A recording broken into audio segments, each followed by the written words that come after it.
Son las 8:52 y después de haber hablado sobre industria, sobre política, corresponde hablar sobre derecho constitucional. Y lo vamos a hacer con el doctor Aníbal Quiroga, que es el decano de la Facultad de Derecho y Humanidades de la Universidad César Vallejo. Señor Quiroga, muy buenos días, gracias por estar con nosotros en RPP. Mávila, Fernando, buenos días, ¿cómo le va? Bueno, queremos conocer su opinión sobre lo que ha dejado el Congreso a lo largo de este último año. Sabemos que en algunos casos se han enfrentado a temas constitucionales y que han modificado la Constitución, creo casi una tercera parte de sus artículos. ¿Qué lecciones saca de lo actuado en el Legislativo durante este año que ha culminado? Bueno, es una situación compleja, ¿no? Porque por un lado hay aspectos del Congreso que son ciertamente discutibles, pero por otro lado no puede haber una democracia constitucional sin Congreso. El Congreso es un elemento esencial en la estructura democrática de un país. De hecho, gracias al Congreso, lo quieras aceptar o no, se ha evitado una asamblea constituyente y una ruptura constitucional. Entonces, tiene, digamos, sus bemoles, y es verdad que a veces hay leyes discutidas o discutibles, hay leyes que responden a intereses inmediatos, pero también es un equilibrio esencial del gobierno democrático. Por eso es que siempre que hay un golpe de Estado, lo primero que se hace es cerrar el Congreso. ¿Sigue existiendo un equilibrio? Porque hay quienes dicen, el 48%, de acuerdo a una última encuesta, sostiene que el Congreso está incluso ingresando al terreno del Ejecutivo. Bueno, es que hay que entender que el gobierno del país no se hace o el Ejecutivo o el Congreso. El Perú tiene un sistema, digamos, de presidencialismo atenuado o de semiparlamentarismo, como usted lo quiera llamar. Entonces hay partes que, digamos, las lleva en protagonismo el Congreso y otras que las lleva el Ejecutivo. Pero, por ejemplo, los proyectos que traen consigo iniciativa de gasto, claro, y que luego van al Tribunal Constitucional con el aval del Tribunal Constitucional, ¿eso no está claro en la Constitución? Sí, pero también está claro que el Tribunal es el árbitro constitucional. Entonces, si el árbitro dice que eso es así, eso es así. Pero el Tribunal está compuesto por personas, no, claro, finalmente. No son robots, son personas. Correcto, son personas, pero son tótems, digamos, que pueden incluso a partir de un colegiado y de una evaluación completamente arbitraria determinar o ir en contra de la propia Constitución que dice que el Congreso no tiene iniciativa de gasto. Es que el tema arbitrario es una calificación, ¿no? Lo que dice la Constitución es que cuando hay una discusión constitucional de una ley, el árbitro definitivo incuestionable. Así es, definitivo y en última instancia. Eso ha pasado con ese tribunal, con el anterior que mucha gente santifica y con la trasanterior. El trasanterior también fue el que avaló, por ejemplo... No todos, pero por eso hablamos de un esquema. La situación de Vizcarra. Pero eso es lo que dice la Constitución, son las reglas. Es como un partido de fútbol, ¿no? Digamos, quien gobierna finalmente las reglas es el árbitro. Se equivoque o no se equivoque, pero las reglas están hechas de esa manera. ¿Y se ha equivocado para usted en su interpretación de la Constitución? En algunos casos el tribunal puede haberse equivocado, sin duda. ¿Cuál? No recuerdo ahorita en algún tema, creo que por ejemplo cuando no le da la razón al Ministerio Público con la Junta Nacional de Justicia, podría haber tenido una sentencia un poco mejor, y creo que en algunas cosas, como por ejemplo no retirar a las personas que han sido sentenciadas por terrorismo, también se ha equivocado, pero digamos en el fondo es lo que hay en el país y es el equilibrio que hay, ¿no? Digamos, hay dos fuerzas básicamente que son el Ejecutivo y el Congreso y un fiel de la balanza, ¿no? Y en algunos casos puede tener algún tipo de error, pero se va corrigiendo con el tiempo. Pero es el esquema constitucional que tenemos, ¿no?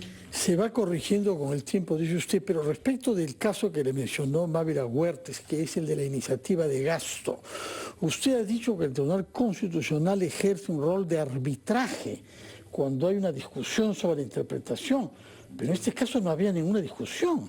Está clarísimo lo que la Constitución dice. No tiene iniciativa de gasto. Que esa iniciativa sea usurpada por una mayoría parlamentaria no significa que haya un debate sobre la interpretación.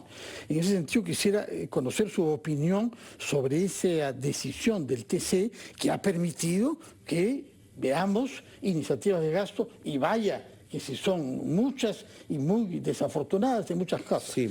Pero lo que usted señala es una interpretación. Lo que yo puedo señalar es otra interpretación. Lo que dice la Constitución es el supremo intérprete es el tribunal. O sea, acertado o no es el que va a gobernar la interpretación de la Constitución. No, pero usted decía que podía intervenir cuando hay un debate sobre interpretación. Lo que pasa es que en este caso no había debate sobre interpretación. Estábamos todos de acuerdo que no tiene iniciativa de gasto el Congreso. Pero si hay debate, porque usted dice A, el otro dice B, alguien tiene que decidir respecto a eso. Desde el momento que alguien contesta una interpretación ya hay un debate. que alguien tiene que zanjar, ¿no? Bueno, la interpretación que hace el Congreso, por supuesto, en este caso. Ahora, vamos al tema del coloquio. La Facultad de Derecho y Humanidades de la Universidad está organizando un coloquio a propósito titulado Un golpe de Estado en el siglo XXI, la historia reciente y el análisis constitucional. ¿Cómo podríamos resumir el programa y hacia dónde? ¿Cuál es el objetivo de poner sobre la mesa qué temas? Es un tema importante, ¿no? La Facultad de Derecho de la Universidad César Vallejo se presenta de alguna manera ante la academia con un tema de análisis reciente, ¿no? Cuando uno analiza el golpe de Estado de Velasco, tiene que ir a los libros, a la biblioteca. Aunque yo tuve la fortuna de entrevistar largamente al expresidente Morales Bermúdez antes de que falleciera y me explicó desde su punto de vista todo lo que había pasado en la historia del siglo pasado. Cuando uno analiza el golpe de Estado de Fujimori también tiene que ir a la historia. En ese caso, en primer lugar, hay un intento de golpe de Estado fracasado. De alguna manera la Constitución ha soportado una serie de vaivenes, como un avión que está en una tormenta pero que no se quiebra. Pero por otro lado los protagonistas están ahí, ¿no? El presidente del Congreso está ahí, los congresistas están ahí, ellos estaban tomando té o café a las 10 de la mañana y de repente ven que aparece en la pantalla el presidente Castillo con un discurso inopinado y todo eso se tiene que traducir en decisiones políticas que a las 2 de la tarde terminan con un recambio constitucional. Y eso es lo que se quiere analizar. Entonces hay 3 paneles interesantes. El primero, los políticos. ¿Qué pasó? ¿Cómo lo asumieron? ¿Cómo lo digirieron? El segundo, de expertos en derecho constitucional, como el profesor Blume, la doctora Sea, el doctor Álvarez, el doctor Chanamé.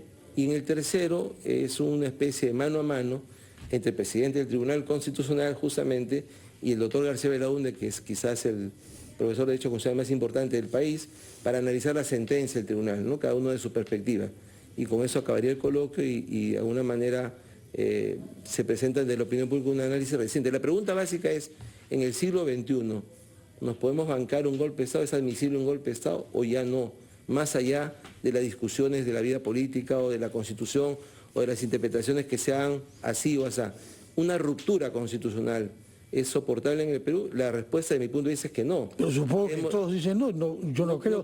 Entre los nombres que fueron acá no hay nadie que pueda decir lo contrario, ¿no? Hay en la opinión pública algunas personas que creen que sí, que la Asamblea Constituyente, que hay que en nombre de... Los castillistas, pero digamos que son una posición no política. tienen el gusto de conocer, quieren pues ser salvadores de la patria, siempre hay salvadores de la patria. Y lo otro que hay que rescatar, Mávila y Fernando, es el rol de la Fuerza Armada. Ningún golpe de Estado se hace sin la Fuerza Armada, porque el golpe de Estado implica la ruptura de la legalidad y la imposición de la fuerza. Soldados en la calle, soldados en las relaciones de los medios de comunicación, ¿no es cierto?, la fuerza bruta. Aunque se habla de nuevos tipos de golpes, ¿no? Claro, pero digamos, en este caso concreto. Y la Fuerza Armada peruana, hay que reconocerlo, ha madurado constitucionalmente. Ellos tienen una expresión muy importante, ellos dicen, los problemas de los políticos, los problemas de los políticos los arreglan los políticos, no nos llamen a nosotros porque ya no hay en un sistema constitucional salvadores de la patria, ¿no? Ahora, lo que llama la atención de este Congreso, en donde usted ha invitado a personalidades que tienen mucho prestigio, es que todos los políticos por lo pronto son de la mayoría parlamentaria. No le dan la palabra en este Congreso a nadie que venga de otras bancadas. Y entre los juristas también todos más o menos pertenecen al mismo movimiento, ¿no? No hay un verdadero pluralismo entre sus invitados. Bueno, lo segundo no es tan cierto, porque yo invité al doctor Eguiguren y se excusó. Ah, bueno, pero digo que no figura. Las personas, digamos, del otro lado, sí, que inclusive han creado una nueva sociedad, sí, intentando romper la Asociación Peruana de Derecho Constitucional, fueron invitados y no aceptaron. Y en la parte de los políticos están los que digirieron el golpe de Estado, los que tuvieron que ver qué estaba pasando y tuvieron que traducir eso en hechos políticos, ¿no? El general Williams era presidente del Congreso. Por supuesto, ¿no? Él es inevitable, sí. Pero hubo otros congresistas de otras bancadas que jugaron papel. Eduard Málaga se me viene a la cabeza porque lo he visto anoche, pero también de otros sectores. Pero en fin, usted invita a los que les parecen y aceptan quienes también consideran que es adecuado aceptar.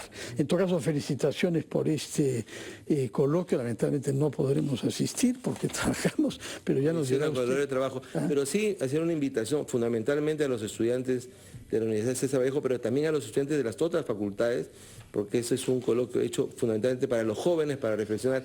Yo siempre decía en clase, ¿no? Ustedes no saben lo que es un golpe de Estado.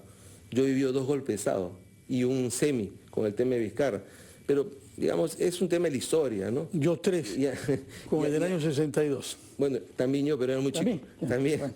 Pero ustedes no conocen eso. Entonces, lo del 7 de diciembre es una especie de revisión en probeta de aquello que quiso que pasase en el Perú. Sin y no duda, pasó, felizmente, ¿no? Enhorabuena por Hemos esa vivido 3, revisión. Porque el de Velasco y el de Morales Bermúdez.